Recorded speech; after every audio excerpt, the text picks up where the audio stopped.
Welcome back, guys. Where I live, the building code states that I can't have a grill with an open flame, so this is just one way that I still am able to enjoy things like kebabs. So first things first, we're going to start off with our vegetables in the pan, because we don't want them to burn if we cook them together with the chicken. Unlike kebabs on the grill that have the meat protecting the vegetables, we don't have that here. So we're just going to salt and pepper them up, get them cooking. Our goal is to soften everything up, still have them crunchy, but get the skin on the peppers a little bit charred. So use high heat for that until they're to your liking. Next thing, we're going to add our chicken in. This is 2 whole chicken breasts. Salt and pepper them up and season them however you want. As you know, I am a fan of erring on the over seasoning side of my chicken opposed to having it bland. You could easily do a sort of a Greek marinade here if you wanted.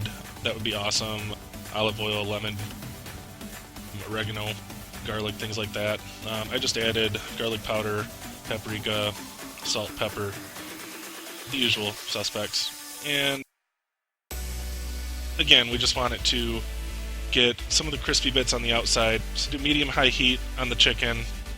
Get it a little charred on the outside, but still juicy on the inside. You don't want it dry. Next thing, really the last thing, any time I'm putting anything on flatbread, I'm a fan of having a yogurt sauce with it. This one is super simple. It goes good with a lot of things. Just 1 cup of Greek yogurt, full fat. Add half a lemon worth of juice to that, and a teaspoon of garlic. You can cut up your own. I just used out of a can, one of those little jars you find in the produce section, because there's a lot of flavor in there and I like it. Salt and pepper that up. I like coarse ground pepper,